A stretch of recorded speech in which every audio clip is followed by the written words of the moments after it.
What's up? What's up, No, boys? the truth is, I'm not playing with these boys out here, TK.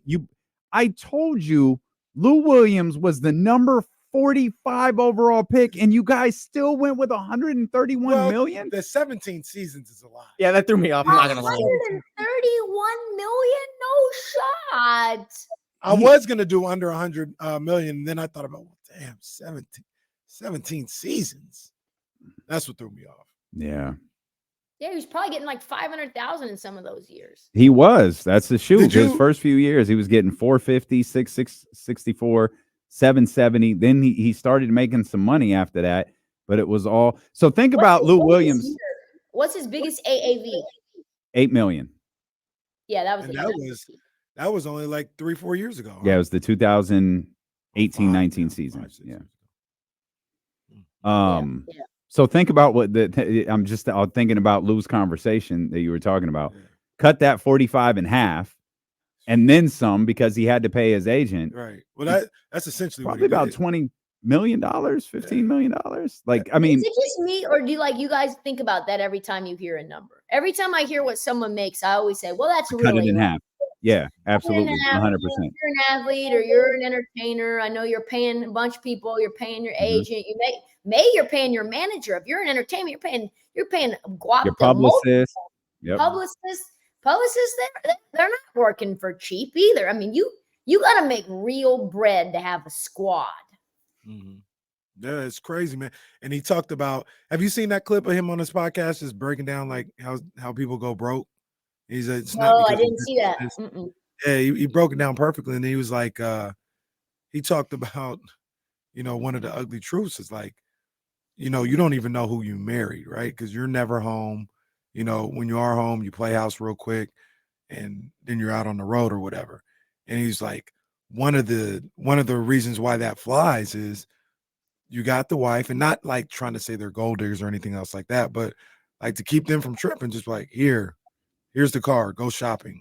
You know what I'm saying? Like, go do what you want to do. Go have these fancy dinners. And like, that's how, not everybody, but a lot of these marriages work, where I can go be on the road for 5 days out of the 7 days and you not bother me when I come home or nag me while I'm out. Just here's the lifestyle. So when they retire and you see these divorces, not only is it the fact that you don't know who you married, which is what he said, because you don't know this person like that.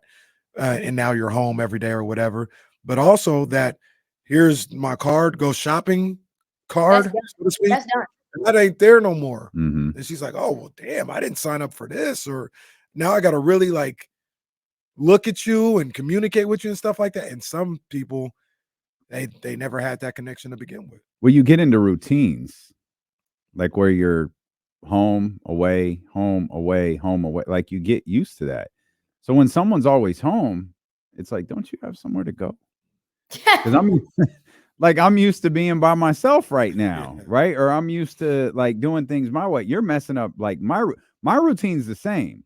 You're the one who's doing something different. You need to go find something for yourself to do. When this is a little inside baseball. Yeah, that's personal experience right there. Well, look, a little inside baseball. My family knows that I love them. I'm the vampire. They're the early birds to make it, so they'll go to bed at 10 o'clock and I'll be up some nights till 1 or 2. Mm-hmm. Let them be up at like 11 o'clock. I'm like, what are you guys doing? Mm-hmm. What are you doing? You're not, this is my time. This is my alone time to roam the house. What are you doing up right now? Maybe everyone goes to bed. Kenny just walks around the house. I mean, having a good old time. Like, yes, this is when I can wind down, get on the sticks a little bit, listen to some podcasts, watch some shows, watch some old games, whatever. Maybe up at like 11:30. I'll be like, yo, getting an attitude. What are you doing? You guys to go. Like, you guys got to get up out of here. Like, figure out like another place to be. Yeah, that's crazy. Yeah, the marriages between athlete or famous person and non-famous person, those are so fascinating to me because it's like, let's be honest, there's like a couple of different routes that people go, right? They go high school, college sweetheart, and that person knew them ish before they had money, but they probably most likely were with them knowing that there was some level of thing happening. Maybe not with Steph, but I think that Davidson run was all she wrote. Like maybe Dame's girl when he was at Weber State, we didn't know how highly, what Dame was going to be when he got there. So that's that. And then there's like, you were in the industry, you're getting paid, you're probably meeting these girls out in the nightlife scene or through other players' wives and girlfriends. Like that's an interesting lane to choose your partner. Very when League Fits does the date night post, it's usually pretty funny because they all wind up looking the same. No, they do. It's like every young NBA player has a girlfriend that looks like another young NBA player's girlfriend. What's wild to me, we're gonna get. Can we go there? Can we go there for a second? All right, let's go there for a second. They're like, I don't understand, and I do understand. That's the thing, is that there's I'd love to hear what you guys have to say, and I don't think this is right, and I don't think this is how it should be or true all the time. But what I imagine is happening is like this implicit feeling that like a pretty blonde white girl is like a status symbol because there's so many dudes in the NBA with these like white blonde women. And I do not understand it at all, other than it has to be some sort of like, I don't know, like a programming thing that's happening below the surface that is either happening like with intention or completely unintentional. I saw a Knicks picture, all these like Knicks, and they all the wives looked exactly the same, and they did not share complexions at all. I know the picture you're talking about. I have a thought on that because I don't necessarily feel like that. I feel like they all look like you just pulled them off of Instagram. That too. Like I want to say this though first. Can we hit that button? Yeah. Lindsey Harding has been named the G League Coach of the Year. The coach of our Stockton Kings has been named the 2023-2024 NBA G League Coach of the Year. That is awesome. First year. Yeah. Just you might have been on to something. I swear to you, I want to be clear. I know nothing. Yeah. But as we were talking, I started putting this together. Like Lindsey would make a lot of sense at the University of Tennessee. Just throw that out there. Shout out to Lindsey. Congratulations to Lindsey Harding. I remember Lindsey told us on this show she wants to see this NBA thing through. She wants to be an NBA coach. So maybe UT isn't for her. But congratulations to our girl Lindsey Harding. I'm sorry that was a left turn from what we were thinking about, but I wanted to make sure we threw that out there. I feel like young players, when you scroll through those, they all look like they just look like girls that you pulled off of Instagram. Some girls, like I see Joe Budden's girls, like she doesn't look human, like real. Yeah, she looks like she was like, what would the perfect girl for Joe Budden be? And she was constructed somehow. There it is. The funny thing about that is that's a change for Joe Budden. Joe Budden used to have a type. Like all his girls kind of look the same. She actually looks a little different. Now, physically, they're about the same, but complexion wise, her look, they're a little. She's a little different than the ones in the past. But to Trista's point, I understand, and to each his own. It's whatever. It ain't got nothing to do with me. My life is my life. You know what I mean? But they do all look the same, or they look. There's two types. There's a couple. Yeah, there's a spectrum. There's a spectrum in terms of like complexion. But I think those who choose the blonde ones, there has to be a reason for it. And then I think there's just a thing about trophy wives, right? Like we acquire we like get money, we acquire a nice house, we acquire a nice car. There's a vision in our head of what like success and status looks like. And like I think that goes into all realms of our life.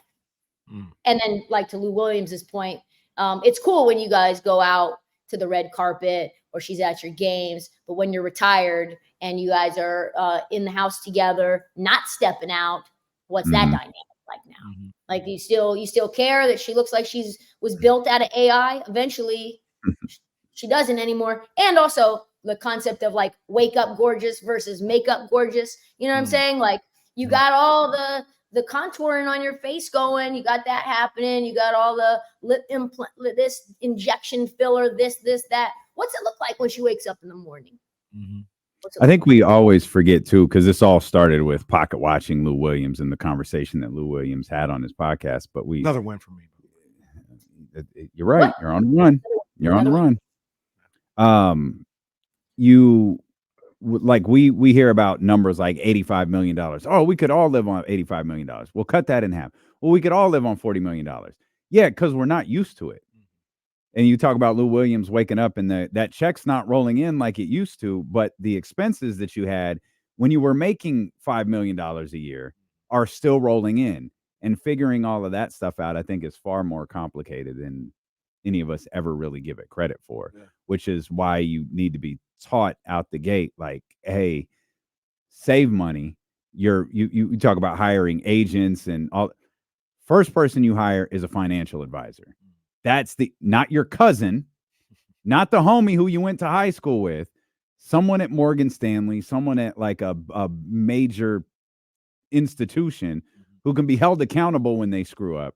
Like that should be your first hire to ensure that when you're Lou Williams and you're 17 seasons in and you're done, you know how the bills are going to get paid. Is Lou Williams broke? Is that where this all? No. He's got his. He needs that check.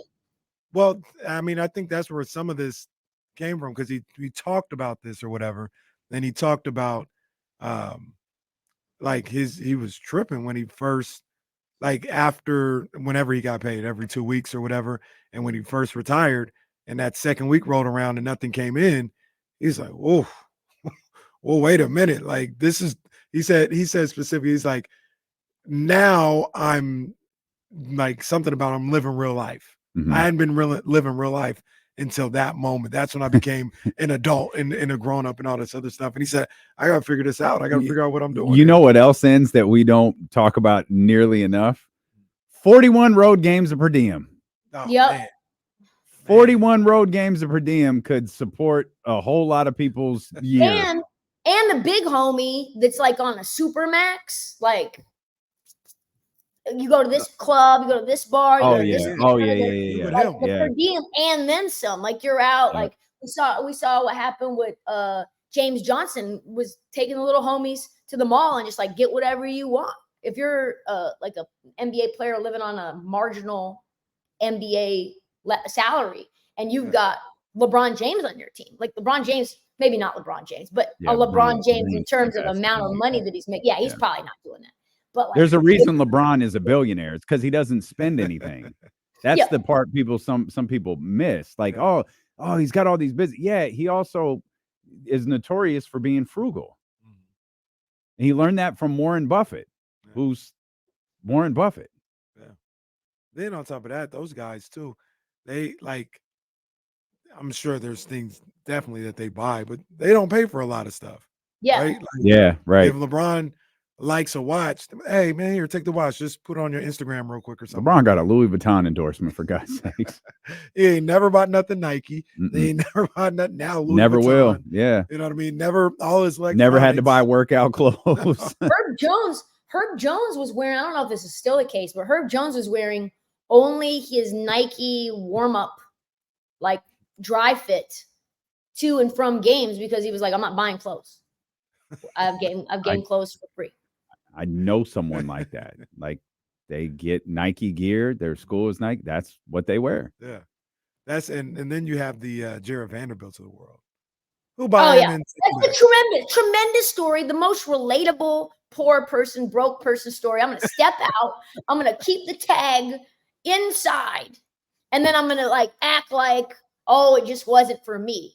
Dude, you're on League Fits in that t-shirt.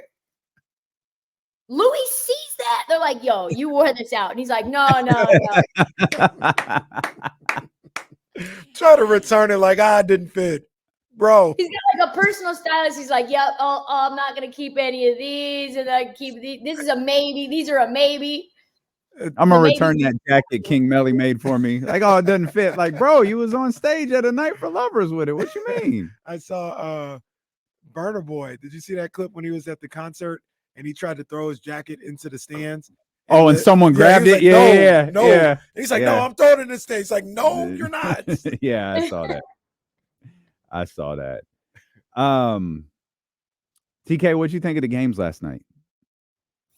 The women's games. I thought I was absolutely incorrect thinking that LSU was going to be able to contain Caitlin Clark.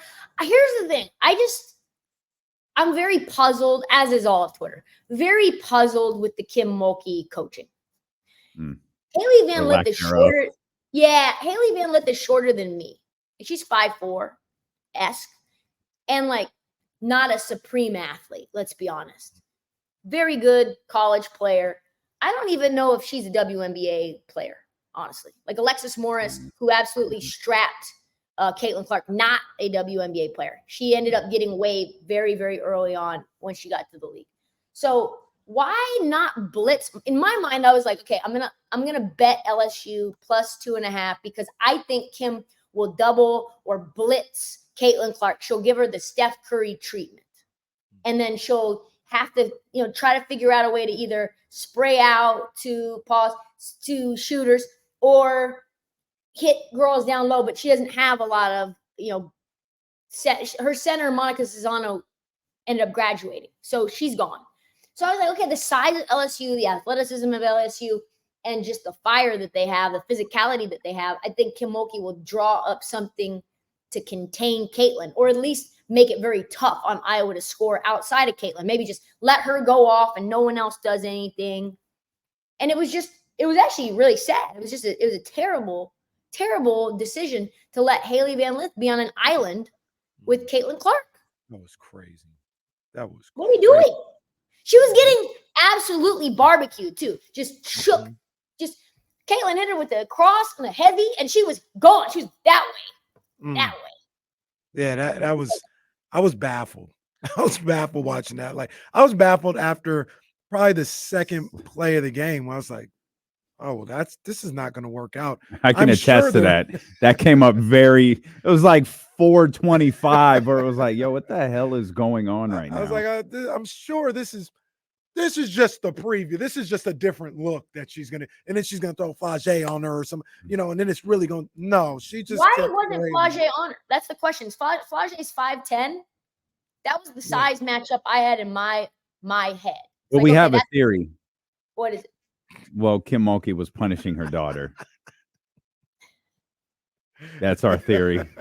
All right. Well, teach you to side with them. Yeah. Oh, you want to be with them so bad, huh? All right. Yeah. That's our theory. Ironically, it makes as much sense as anything else that she did last night. She hates Haley Van Lith, huh? Like Haley Van Lith got the bad treatment when she got there. She was getting benched early, and I know she's obviously not a great defender. She messes up anything offensively. She's on the bench immediately. She did not transfer from Louisville to go through this. No. She treats her like Mike treats Kevin Huerter. I watched that game and kind of followed the whole season. I got feelings for Haley, man. Haley, she had a difficult year. Yep. But she's like, I just hear her quotes. I heard what she had to say after that story came out. You see her yesterday. She's always positive, always trying to, be supportive of her teammates and all this other stuff. She's not her mother. No, like she tries and she works. You know what I mean? And she's not always successful, but she tries. I like Haley. She might have to leave. I like Haley. Oh yeah. I mean, that was the thing that I don't think people really understand is like both Iowa and maybe, I mean, obviously you guys do because you guys watch the game, but casual fans that are just tuning in to this game, which obviously Paul Pierce was one. He had never seen a women's game. Jesus Christ. I think he's ever watched, like when you call it girls basketball, girls or boys perform. I was like, he said what? These kids are grown. Putting that dude on television. He gotta stop it. Ridiculous. He sounds bad. But you could tell though that this is probably an awakening that both Iowa and LSU are worse teams than they were last year. They just are. I think Iowa's better. You think they're worse this year? I think they have better guards. They lost the big girl. Yeah, but they have better guards around. They lost a couple of girls, one on the perimeter, and then obviously the center, Cesano. I think that the guards have stepped up more because they've got seniors on that team, and they were hitting shots. And the bunny, we got to stop with the bunny jump because that's a travel. Like I know that jump because I'm that is 5'5". That's a women's basketball staple, man. Staple, the bunny jump. That we're just trying. We can't go straight up. You know, it's crazy. The bunny jump and then the jump stop step through that I was always taught was a travel, and I guess it's not. Hell, that's even gotten into the men's game where they just let that you jump step and then you take 2 more steps after. I said I didn't think that was legal, but all right. Whatever. We're getting 4 steps now these days. We're getting the bunny jump and the step through. We're getting moving pivot foots. The game's just whatever. But yeah, I think LSU's obviously was missing a lot. They lost multiple guards. And then I think South Carolina just feels like the team. This feels like the team. So you got South Carolina winning it all? I do. I'd love to see it be a game though, you know. I'd love to see. I think it's going to be a game. Yeah, I think either one of them. Well, you know, if they beat NC State, like, Camila Cardozo is a monster. She's huge. She's like the Zach Edey of the women's game. She's like the Donovan Clingan of the women's game. She's 6'10"? She's 6'10" against Iowa. Who's stopping Camila Cardozo on Iowa? No one. You're just gonna have to outshoot them. You're just gonna have to bombs over Baghdad. Let me ask both of you guys a question. Do you think, and I think she's great. I think she is great. You think Caitlin can play that way in the WNBA? Yeah. I do. Where she takes 18 threes a night? Well, like that way, not if she's talented enough, but if you look at her game, it's not. Well, on Indiana, yeah. She could take 18 threes a night on Indiana. Aaliyah's going to be like, pass the ball. Yeah, no, she could still take 18 threes. How many assists did Caitlin Clark have last night? 14? Almost, she had double-double. I bet say almost 15. She was passing. But like that, but that's what I'm saying. She's a really good passer. It's going to have to, in my opinion, I think it's going to have to be more like, 22 and 8-9 assists. And I don't know, 7 to 9 3-point attempts as opposed to 14 to 18. Yeah, I don't know that she takes 18 a night, but she can take double-digit 3-pointers a night. How many threes does Sabrina average? My guess. That's a good question. I don't know. Yeah, I don't think it's a ton. Let me see. And the defense is a little better too. You know what I mean? A lot better. Defense is a lot better. At the 12 threes, 11 she threes. Takes 12 threes a game?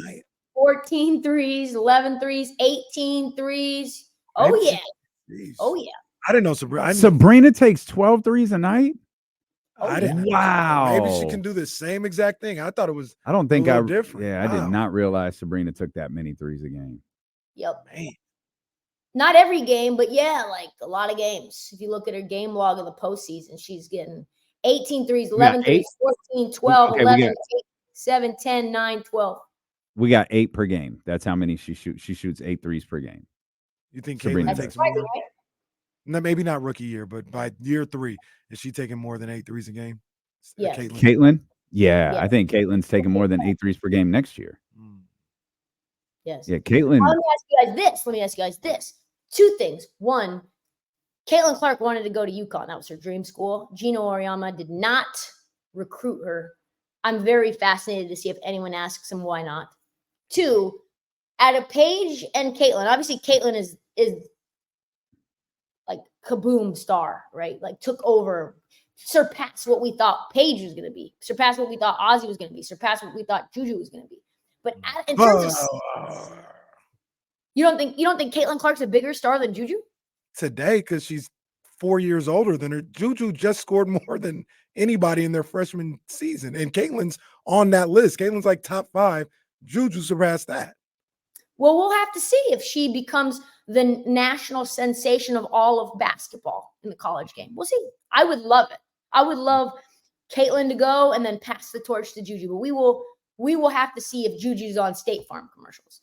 Anyhow, Damien is dubious, as am I. Well, not probably for the same reasons, but no, I mean it's yeah. Yeah. I mean, they love. I said this to. That was a bar too. That was a bar. Said this to Casey yesterday. Like Sabrina, Becky, Birdie, Caitlin, white guards, boy. Love League them. We love them. ourselves some white guards. League loves them, and all of them are stars. Don't get it twisted. Like all of them are the black truth. centers, they get maligned. Hey, Yo. Brittany wasn't on a State Farm commercial. Right. No. Different time. Do you think like where do you guys have?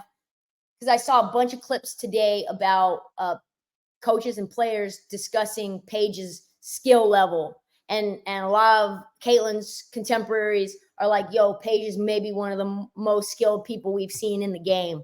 Like, how do you guys compare Paige and her skill and like just court vision, not like diming up, but just like the way to read a defense compared to Caitlin? Like, how do you guys compare them? We're gonna see it Well, obviously on Friday. I'm biased. I love Paige. I always have loved Paige. I remember one of the early shows we did. Mhm. I came to you about Paige. I said, she reminds me of Kyrie. Mhm. I think that's why I like her, the way she Mhm. moves. So I like Paige more than Caitlin. Not that I don't like Caitlin, but I've always liked Paige. And I think her game, I think they'll both be great in the pros. But I think Paige is more of something that I can see her doing the same exact thing in the pros because of her skill level. Caitlin may have to adjust her game a little bit. That's why I asked you guys about the 3-point shot. Like how many times is she gonna just dribble it out and pull from the logo in the WNBA? I don't know if she's gonna be able to do that with the players around her. That'll be like, yo, chill with all that and the defense. Mhm. I think Paige's game is tailor made for a professional game today. I like Paige. I like Paige. One thing I love about Paige is sometimes she looks erratic, but she's always in control of what she's doing. Like she has an incredible vision for the court. I was watching Caitlin last night. Sometimes, like that's the beauty of these two players. Like neither one of them are polished. Like as great as like Caitlin like looks awkward sometimes. Paige looks erratic, and they're still in complete control of everything that they're doing. Yeah, Paige is supremely skilled. Like she is incredible to watch. She had a double-double last night. It hadn't even been discussed yet today. She had a double-double last night. Doesn't she have like some crazy numbers going on of like 25, 5, and 5, and like 2 steals? Like she's got something like we're all coming off this injury. Yeah, right. Her footwork is like very impressive in a way that Caitlin doesn't have that footwork. Caitlin's just does like I think the Kyrie Steph comparisons are right. Like that's how Caitlin wants to just like kill shot, logos, like the court vision, like they play fluid, their bodies sort of move similarly, like and the Kyrie Paige comparison.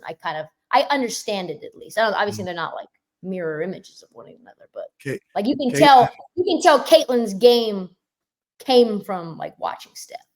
Yeah, Caitlin will dribble, sidestep 3 from 30 feet out. Paige will tween behind the back, half spin, bring it back, mid range, fall away on you, and it's like, oh my god, that bag was crazy. I'm gonna try something. There's a girl who's playing in the WNBA right now who's really undersized but had skill like Kyrie. If you remember, she went to Arizona. Her name's Ari McDonald. Oh yeah, absolutely. She's got those Kobe, Kyrie, like the pivot foot, like the step through the midi. She's just small. She's small, but she ended up being like a tournament sensation a few years ago as well. Was that when did they go to the Final Four? Yes, they did. Yes, they did. She was a problem. Her brother's in the they lost to Stanford. Isn't her brother? Didn't his brother go to Auburn or something like that? Is that the same girl? I don't know. Maybe. I can't remember. I can't say for sure. I'm not gonna be out here speaking mistruths to the chatty house. Thank you. What are you looking up? Damien? I'm just pulling up every Paige Becker's basket from the season, so I'm done for the rest of the Tween, season. tween. That's In and out. that's what I'm looking like. That's Also, yeah. That's what I'm also, looking to you see. can tell the demo that Paige grew up around. The demo, Caitlin grew up around. Where's Paige from Mm. again?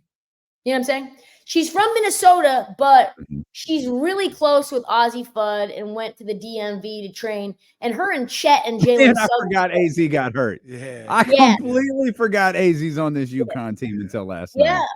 yeah. Crazy. This is an amazing job by Gino. I die a little every time I have to say that out loud.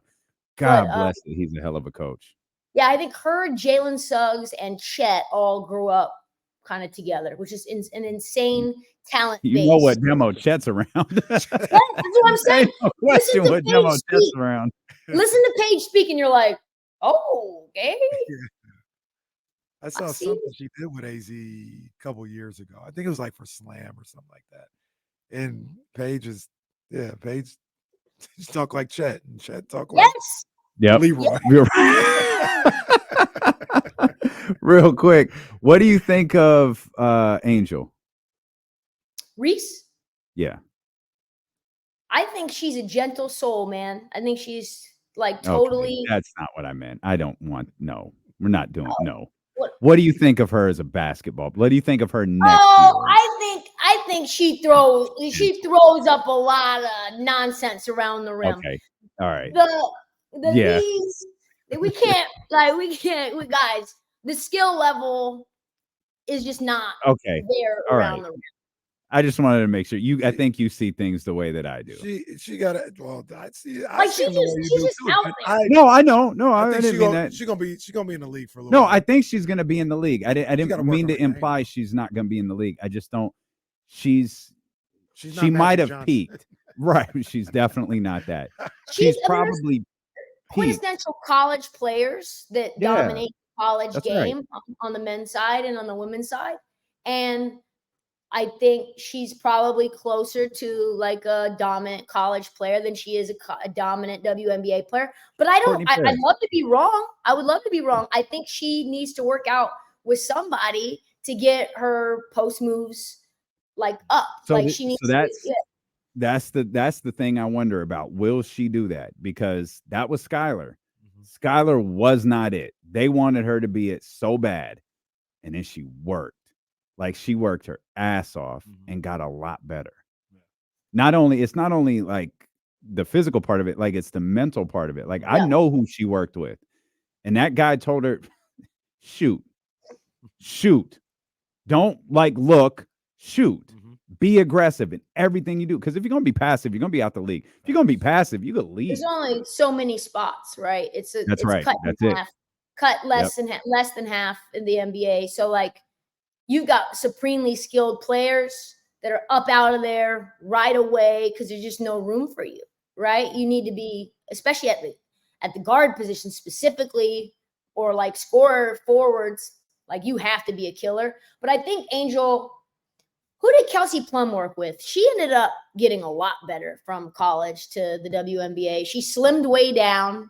She lost a ton of body fat. He worked on her. I know that maybe it was Phil Handy a little bit, but I think she had a different like trainer in terms of like her body mechanics as well. What you say? I was saying I remember seeing something about that. It wasn't Drew Hanlon, was it? No, it was somebody really under the radar. Like it's not an Instagram developer, not one of those. Not like has the foam on you and hits you. That was coming out of the injury? It was right out of college. Because it was right out of college. Angel's gotta work on her athleticism. She's got to work on like footwork. She's got to work on body control. Like she has to work on getting herself square to the basket. She'll come down with the rock and just immediately put it back up using like the wobbly arms. That's just not gonna. And it goes in because she's kind of mastered this not mastered, but she has a side spin thing that she does where it kind of rattles in. She got to work on her game. Yeah, she You has gotta to let work on her game. And you The wonder thing with is, everything that happened this past yeah, off season, how much did she work on her game? I don't think she did that much. And I get it. Like, you became one of the most famous college athletes on the planet. And you got brand deals and NIL, and you're making videos for social media, and the amount of stuff pulling at you when you have that level of fame, you feel like you need to capitalize on it. But you can't forget that the main thing should still be the main thing, right? You have to be a good basketball player, or all this stuff goes away. And maybe that was why she was benched and not with the team in the beginning with LSU. We still haven't gotten any real insight onto that. Mhm. Kim Mulkey's like, quit asking. It might be COVID, you know? You're like, okay. And what she say, Trysta? What she Quit say? asking. It might be COVID. I ain't testing. Now that's an impression right there. That's a good one. That's a good That's a impression right good there. Kim Mulkey. We love you, TK. Love you guys.